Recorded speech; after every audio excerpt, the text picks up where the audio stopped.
Hey everyone, this is Michael again, and welcome to the AEW Dynamite review. Dynamite tonight was from the DCU Center in Worcester, Massachusetts, and this was Fight for the Fallen on Dynamite tonight. That's what they called the show. And Dynamite tonight, it was a good show, in my opinion. It was a very enjoyable show. We had the AEW Women's World Championship, the Interim AEW World Championship on the line, and the FTW Championship. We had BRYAN Danielson returning tonight, which he took on Garcia in the main event. So Jon Moxley defended the Interim AEW World Championship against Roosh. The FTW Championship was on the line with Ricky Starks defend the title against Danhausen. And then Ricky Starks said for some other wrestler to come out and face him for the FTW Championship. So it was like an open challenge. So we got Hook versus Ricky Starks. We also saw Sammy Guevara versus Dante Martin. We had a 2-on-1 handicap match. Swerve Strickland versus Tony Nese and Mark Sterling. The AEW Women's World Championship was on the line where Thunder Rosa defend the title against Miyu Yamashita. And of course, it was the main event. After that, it was Garcia versus BRYAN Danielson. Overall, Dynamite Fight for the Fallen was an enjoyable show. It was a very good show tonight. But let's jump right into the review. Dynamite Fight for the Fallen opened up tonight with the Interim AEW World Championship on the line. Jon Moxley defended the title against Roosh, and this was an entertaining match. This was a very good match from both Moxley and Roosh. Roosh coming off his win last Saturday at Ring of Honor, Death Before Dishonor, where he defeated his brother, Dragon Lee, in a awesome match. If you guys haven't checked out Roosh versus Dragon Lee at Ring of Honor, Death Before Dishonor, definitely give that match a watch. Awesome match from beginning to end. Just great physical match that was. So just very enjoyable that match was between Roosh and Dragon Lee. But Roosh started off the match. He ended up jumping Moxley, sending Moxley out of the ring and into the barricade. So both guys got back to the ring. Roosh then ended up biting Moxley's head, which because of that, Moxley was busted open. So both guys end up heading back out of the ring, and Roosh ended up licking Moxley's blood, which was crazy. Roosh licking Moxley's blood. So then Jose ended up distracting the referee. Jose accompanied Roosh out to the ring. So he distracted the referee and allowed Roosh to use a chair. And Roosh ended up missing. And he ended up throwing Moxley back to the ring. So Roosh ended up waiting too long to do something to Moxley, which allowed Moxley to hit a suicide dive to the outside to Roosh. Moxley then connected with some headbutts, which he followed up by slamming Roosh onto the ring steps. Roosh then responded with a super kick to Moxley in the ring. And of course, both guys went back outside. Roosh then ended up picking up some cables. He ended up wrapping the cable around Moxley. He was choking Moxley with the cable. So they went back inside the ring. Roosh ended up attacking Moxley in the corner. And then Roosh ended up kicking Moxley. Moxley ended up responding with a choke. And Roosh sent him into the top turnbuckle. So once again, both Roosh and Moxley end up going to the outside.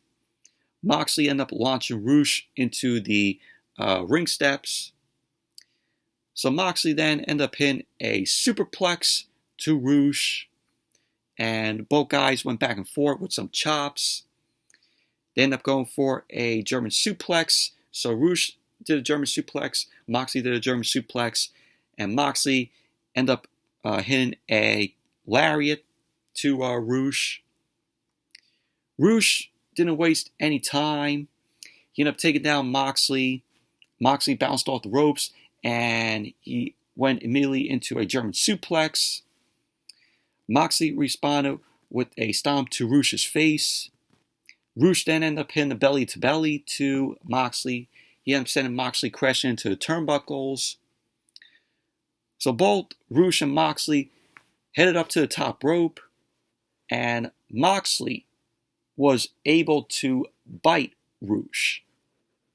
So Moxley, Moxley ended up biting Roosh, and Jose ended up distracting the referee again, and it allowed Andrade to appear. Andrade is injured.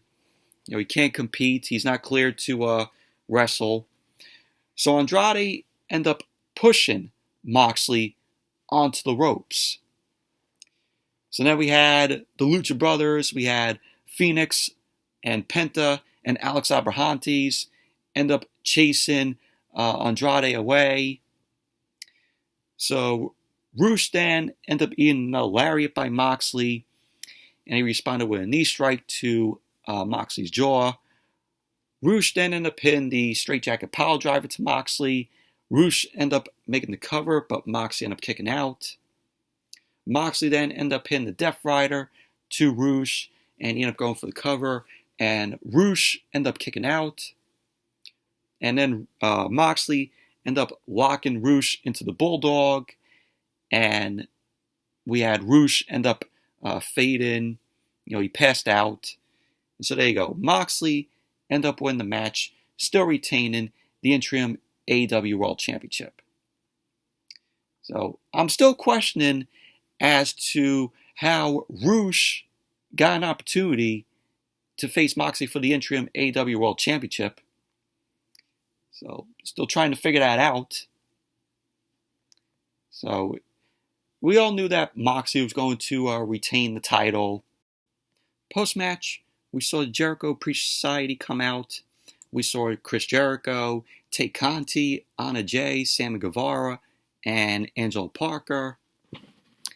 Jericho got on the mic, and he ended up saying that the role Jon Moxley is on is nothing compared to the role that the Jericho Priest Society is on.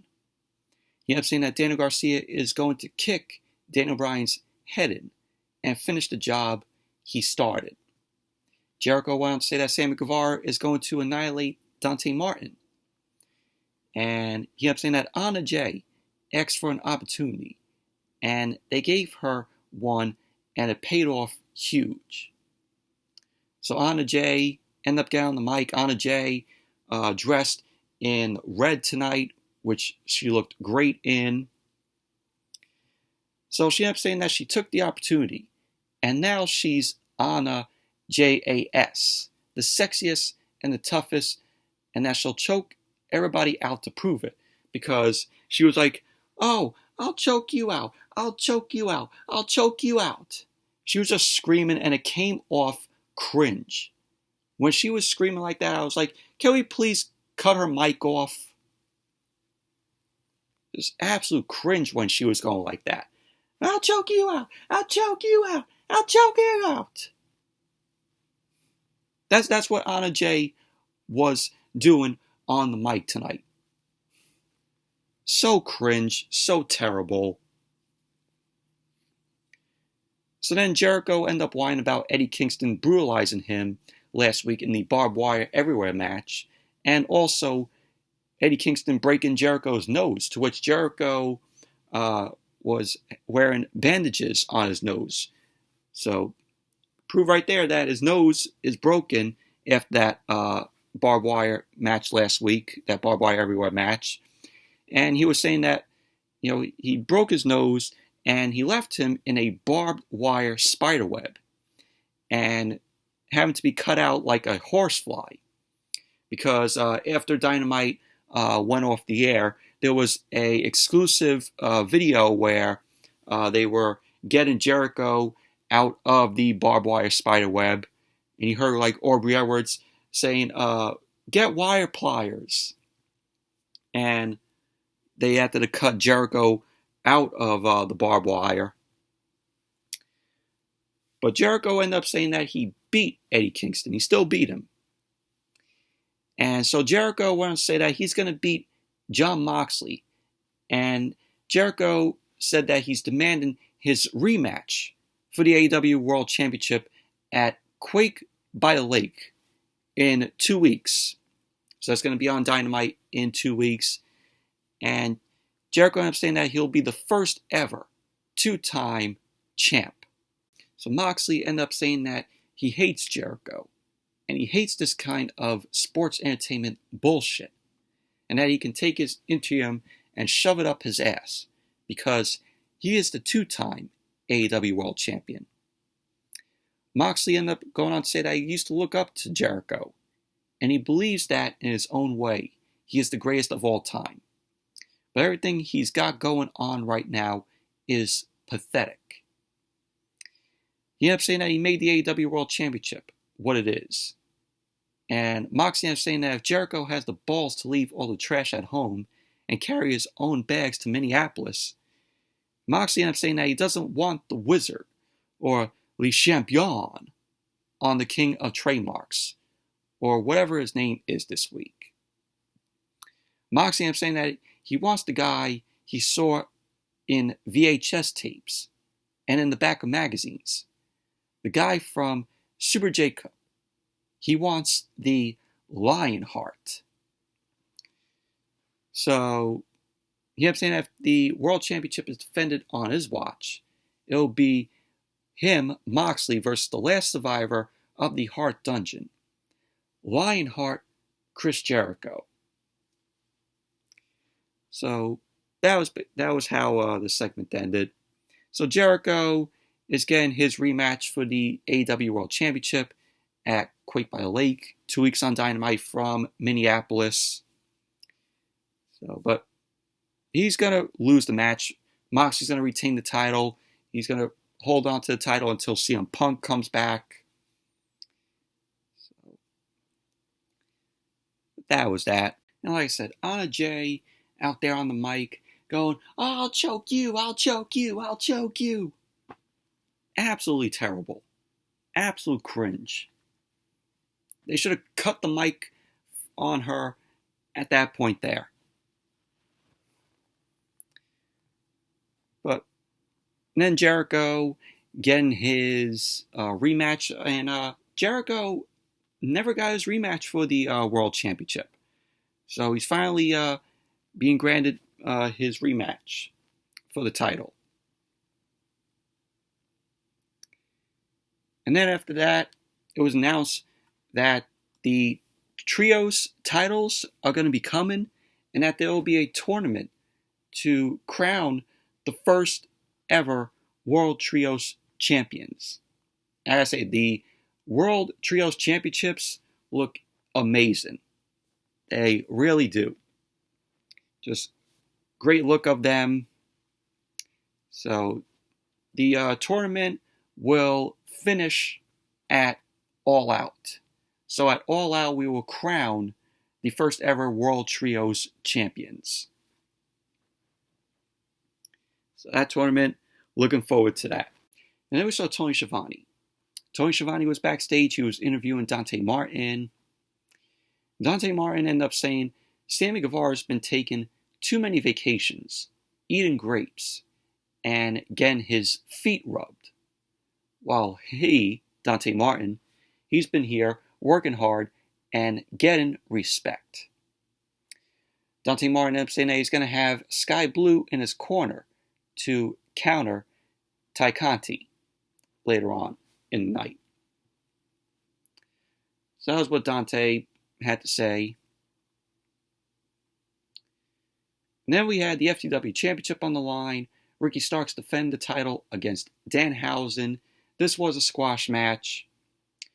Danhausen, he tried to curse Starks. Starks ended up dropping Danhausen with a boot. and Ricky delivered the spear to Danhausen, and Starks end up going for the cover. And there you go. Ricky Starks won the match, retaining the FTW Championship. Post-match, Starks got on the mic, and he ended up claiming that he has a little bit left in the tank, and that he's for real this time. So he ended up wanting another challenger for the FTW Championship. So then out came Hook. Hook ended up coming out. So we had Hook versus Ricky Starks, FTW Championship on the line.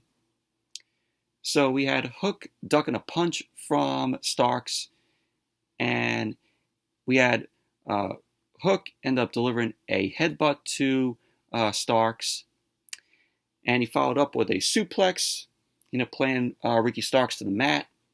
Starks ended up responding by planting Hook, and he nailed the spear, and Starks didn't go for the cover.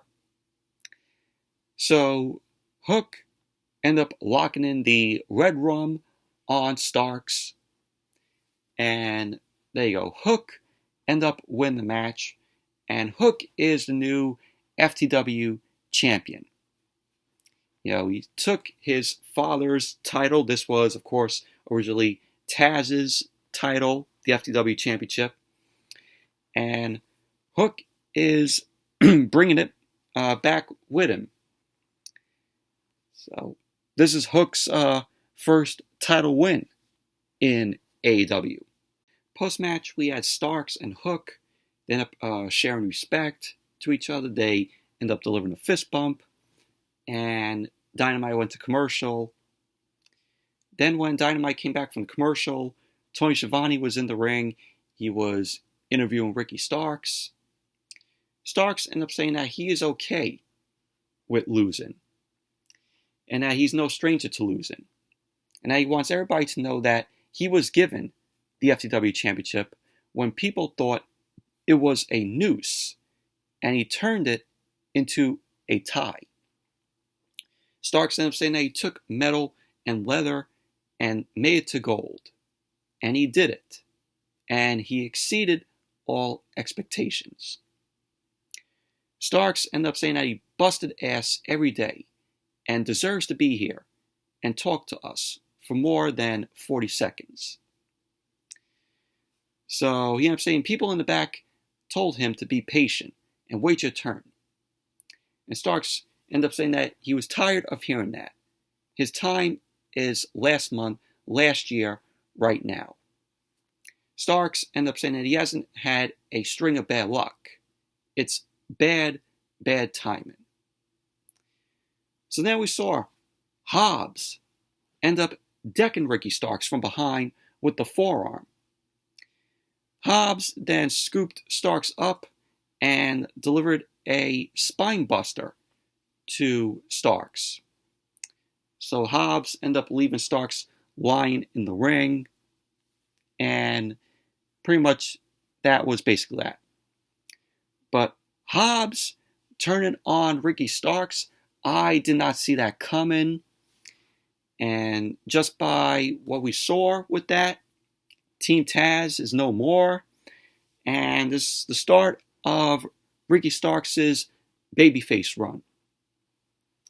So I think Starks is going to be a good babyface with what they do with him. So, and then I can see now them doing Hobbs versus Ricky Starks. After what we saw here with Hobbs turning on his buddy Starks. So I definitely sense them doing that. It's going to be Hobbs versus Starks. And then we saw the Acclaimed, Max Caster and Anthony Bowens. They were kind of promo about how they roasted the Ass Boys, the Gun Club, last week on Rampage. And they end up saying that they're going to roast the Gun Club again, just to be jerks about it. And they said you have to watch the music video to find out what kind of match they're going to have. So they were like, bring your ass wipes, your ass cream, and wear your assless chaps, because they're taking out the trash on Friday on Rampage. So with this match that they're going to have, hopefully it's a no disqualification match. So we'll see if that's going to be the match, but I would like for that to be the match. And then we had Dante Martin versus Sammy Guevara. And this was a good match here. Of course, Sammy Guevara was accompanied by his girlfriend, Ty Conti. Dante Martin accompanied by Sky Blue. So we had Guevara and Dante Martin. They ended up going back and forth. Dante Martin ended up delivering a drop kick to Guevara, started mocking Guevara. He ended up catching Guevara with the kick, and Sammy Guevara and Tay Conti started walking to the back. Guevara wanted nothing to do anymore with Dante Martin, but Dante Martin ended up chasing after Guevara and attacked him on stage. So we had Dante Martin end up throwing Guevara off the ramp, and Dante Martin launched himself off the ramp. He ended up taking out Guevara. So we had Guevara and Dante Martin. They ended up getting back into the ring, and Guevara ended up taking control of the match. He delivered some kicks to Dante Martin, but Dante Martin sent Guevara out of the ring. Dante Martin ended up trying to dive out, and Sammy Guevara caught him with a knee strike. So Dante Martin started to fight back.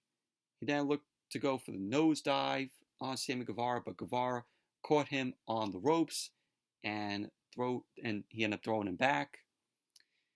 So Dante Martin then hit the Spanish Fly onto Sammy Guevara, a nice looking Spanish Fly. And Dante Martin ended up going for the cover, to which Guevara ended up kicking out. Dante Martin then ended up missing with the nosedive, which allowed Guevara to hit the cutter and then the GTH on Dante Martin. So Guevara ended up going for the cover, and there you go. Sammy Guevara ended up winning the match. Post-match, we had Sammy Guevara just attacking Dante Martin. So Guevara ended up kicking him, and also Tay Conti ended up kicking away at Dante Martin as well.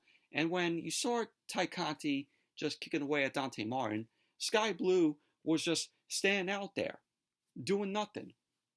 She was just like this, while Guevara and Tay Conti were just kicking away at Dante Martin. She was just like this. That's how Sky Blue was. She just stood there. And then she got into the ring. She starts mouthing off with Tay Conti. They start arguing. And at that point, I'm like, okay, Sky Blue, you could throw a punch at Tay Conti, but she was just arguing with her. And then Anna Jay came out. Anna Jay ended up attacking Sky Blue from behind, started beating her down. So, Sky Blue could have did something and threw a punch, got back up and threw a punch at Anna Jay. But then we see Ruby Soho, Ortiz, and Eddie Kingston end up coming down. And so Anna Jay, Tay Conti, and Sammy Guevara retreated out of the ring. So that was basically that. And then Eddie Kingston got a big pop from the crowd chanting his name, Eddie. But that was that. Overall, Sky Blue could have did something, with Sammy Guevara and Tay Conti being down on Dante Martin. She could have did something, but she just stood out there like this. Man, she comes into the ring, argues with Tay Conti, and then gets attacked by Anna Jay. She could have did something.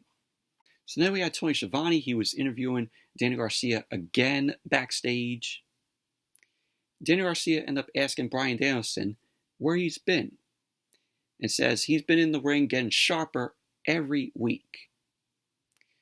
he ended up saying, has Bryan been getting sharper, or is he gardening with his wife and kids? Danny Garcia went on to say that he's going to send the Dragon back on vacation. And after that, they'll call him the greatest technical sports entertainer in the world. So that was what Danny Garcia had to say. We had two Danny Garcia interviews in one night tonight. And then, as Dynamite came back from the commercial, we had a promo from Jay Lethal, Sanjay Dutt, and Great Value, Great Khali, Satnam Singh. So Sanjay Dutt was ranting about Samoa Joe, and Jay Lethal ended up cutting Sanjay off. Ended up saying that he's more concerned about their unfinished business with the Best Friends. So the Best Friends end up coming up to Lethal, Dutt, and Sin. Chuck Taylor, Trent Beretta, and Orange Cassidy. They end up saying that it's funny that they're talking about them, like they're not standing 6 feet away from them in tie-dye suits. So they end up saying that the dance card is empty for Rampage. But they know Sanjay isn't wrestling anymore. So Sanjay end up cutting them off and up saying that he'll fight them. And it'll be a trios match.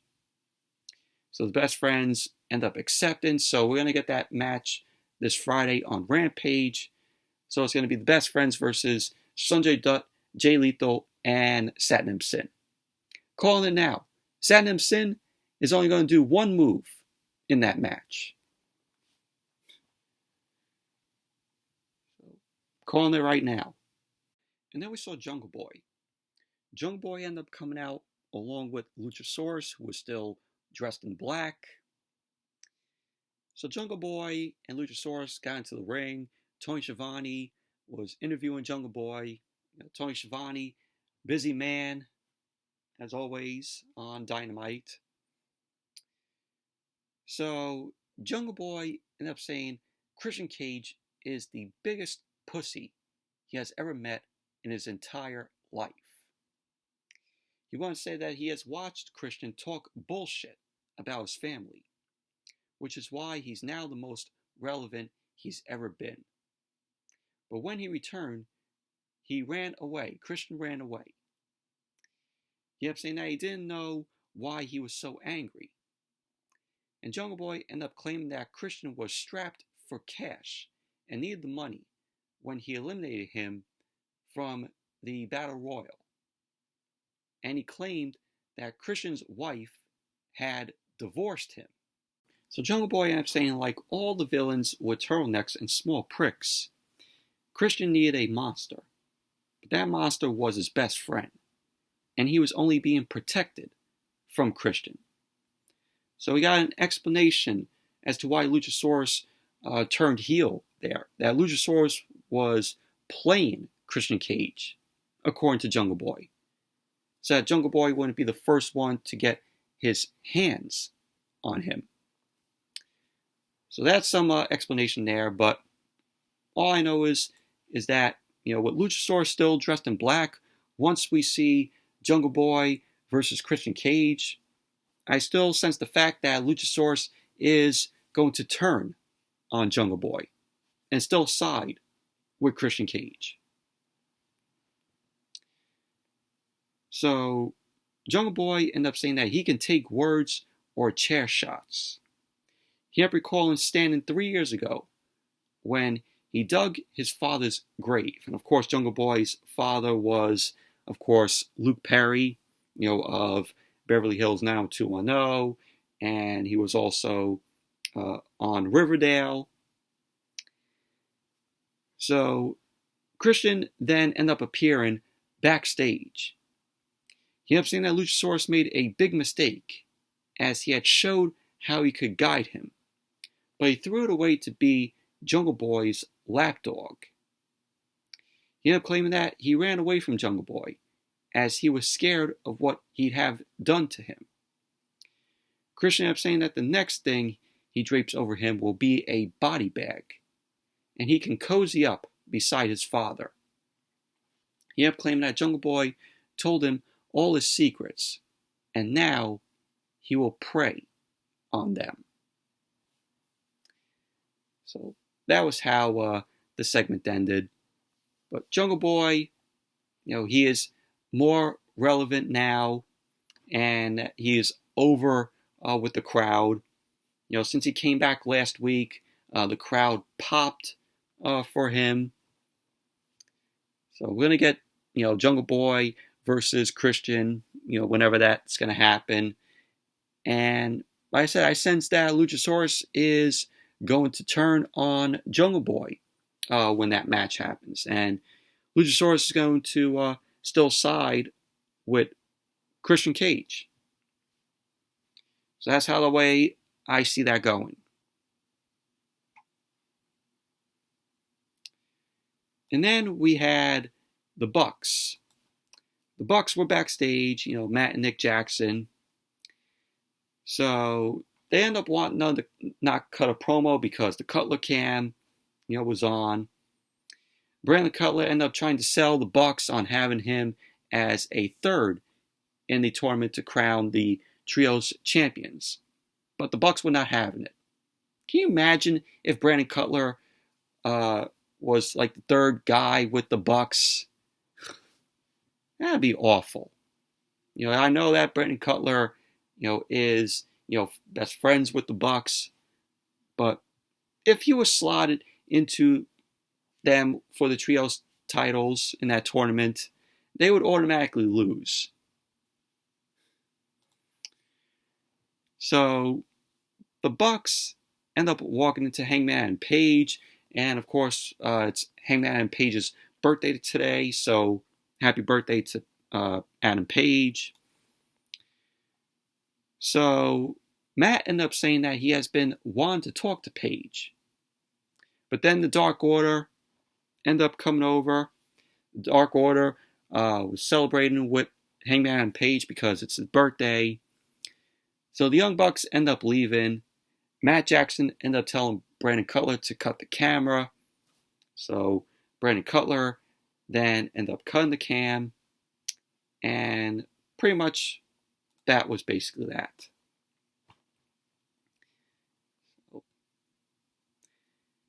And then we had the 2-on-1 handicap match. Swerve Strickland versus Tony Nese and Mark Sterling. This was awful. This match was absolutely terrible. Tony Nese needs to get away from Mark Sterling. Mark Sterling is just absolute cringe. He's awful. Swerve Strickland ended up trying to attack Mark Sterling right away, and that allowed Tony Nese to attack Swerve from behind.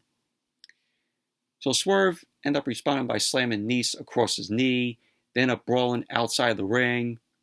Mark Sterling got involved and allowed Tony Nese to drag him down to the floor by his hair. Sterling then ended up tagging in. He got a few cheap shots on Swerve, and then he went and tagged right back in Tony Nese. Tony Nese ended up staying in control of the match. He ended up delivering a super kick to Swerve. So we had Swerve end up fighting back. Mark Sterling ended up making an accidental tag. So we had Mark Sterling end up getting dropped with a right hand by Swerve. So we had Swerve following up with a back elbow. And then he did a diving uppercut to Tony Nese. Tony Nese ended up getting a kick to the face. And Swerve ended up diving over the top rope to take out Tony Nese. Swerve and Mark Sterling ended up getting into the ring. And Swerve ended up hitting a big kick to the side of Mark Sterling's head. Swerve ended up going for the cover. And there you go. Swerve ended up winning the match. Post-match, we went backstage. And we saw Keith Lee. Keith Lee was laid out by Josh Woods. Josh Woods stood over Keith Lee. Swerve was looking off from the ring. Tony Nese ended up charging from behind, ended up attacking Swerve, and that was basically that. But overall, this match was terrible.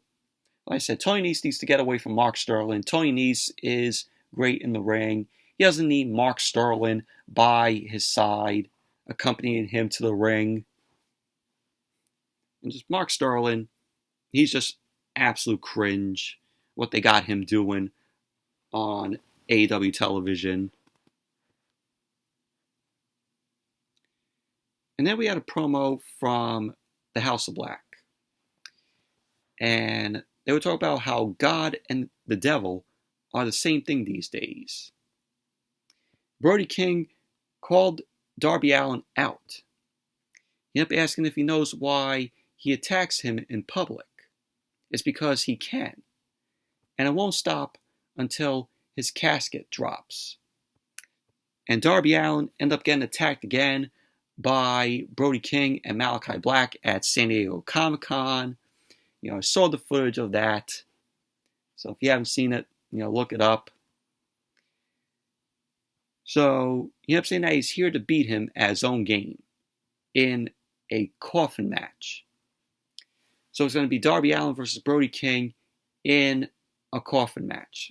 That should be a good match there. So then we saw a highlight reel of Pac defending the All-Atlantic Championship. So we saw that. And then we had the AEW Women's World Championship on the line. Thunder Rosa defend the title against Miyu Yamashita. And this was a solid women's match here. This was the only women's match on Dynamite tonight. Miyu Yamashita, I haven't seen any of her matches. I don't watch, Joshi wrestling. But as I say, Yamashita here, was pretty good. So the match started off with Thunder Rosa. She ended up starting off with a headlock on Yamashita. And both women end up going back and forth. Rosa and Yamashita then began fighting on the ring apron. It led to Yamashita swiping Thunder Rosa's leg and dropped her onto the apron. So Yamashita ended up missing with a dive to the outside, which allowed Thunder Rosa to hit a drop kick and then some chops to Yamashita. So they went back inside the ring. Yamashita was in control of the match until Thunder Rosa ended up hitting Yamashita with a stunner. So Thunder Rosa ended up charging in, ended up hitting the double knees in the corner to Yamashita. Yamashita ended up firing back with a roundhouse kick to Thunder Rosa and then some knee strikes to Thunder Rosa's chest. Yamashita then ended up hitting a German suplex to Thunder Rosa. She was able to go for the cover, and Thunder Rosa ended up kicking out. Yamashita then ended up nailing the skull kick, and Thunder Rosa kicked out of that as Yamashita ended up going for the pin. Yamashita then ended up hitting some more shots to Thunder Rosa's head. She ended up catching a knee strike attempt from Thunder Rosa.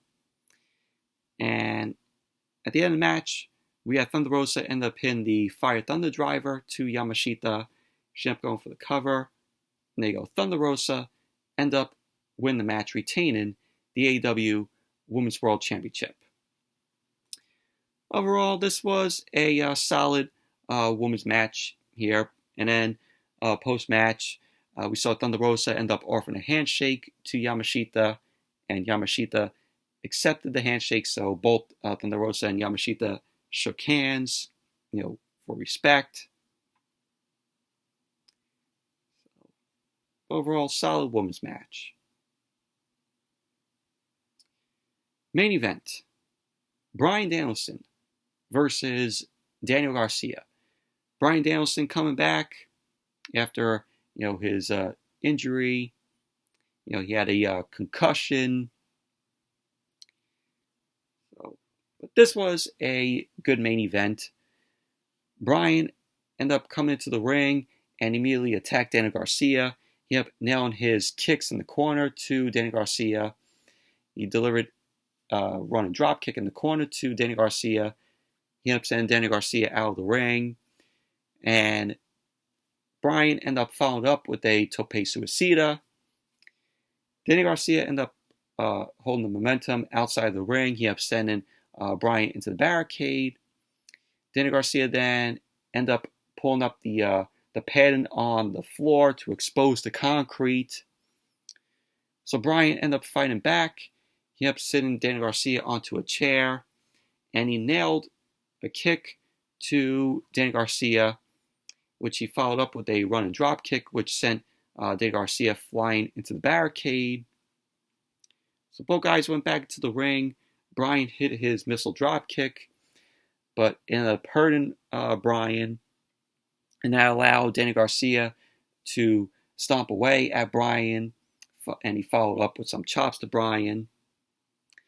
Bryan then ended up leaping over Danny Garcia in the corner, and Bryan collapsed to the floor with Danny Garcia throwing him into the ring steps, and then Danny Garcia laid Bryan out with the DDT. He DDT'd Bryan onto the concrete, onto the exposed concrete.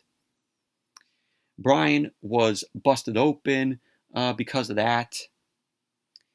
So Danny Garcia ended up attacking Bryan back inside the ring. Bryan then ended up sliding under Danny Garcia on the top turnbuckle. He ended up attacking him from behind. He launched Danny Garcia back from the top turnbuckle. And we had both guys go back and forth. They were striking each other. Bryan ended up delivering some shots to Danny Garcia. So at the end of the match, we had Bryan delivering a diving knee from the ring apron to Danny Garcia. And Bryan was trying to get back into the ring. And someone appeared from the ring apron. This person ended up grabbing Bryan's boot, and that distraction allowed Danny Garcia to lock in the sharpshooter on Bryan, and Bryan ended up passing out, so Danny Garcia ended up winning the match. So then post-match, the person that was in the ring apron and grabbed Bryan's boot was Jake Hager. Yeah, Jake Hager was the one responsible for being under the ring apron. So pretty much that was basically how Dynamite ended tonight. Overall, this was a good main event between Bryan and Danny Garcia, and with Jake Hager, grabbing Bryan's boot and being under the ring apron, I guess since this is now set up for Bryan versus Jake Hager. So I definitely see that happening.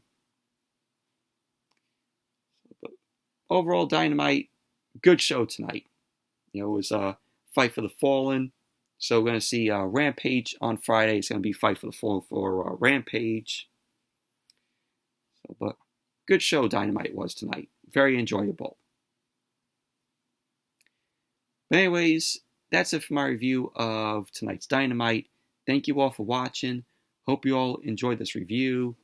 Give the video a thumbs up, comment, subscribe, and I will see you all on Friday for SmackDown and AEW Rampage.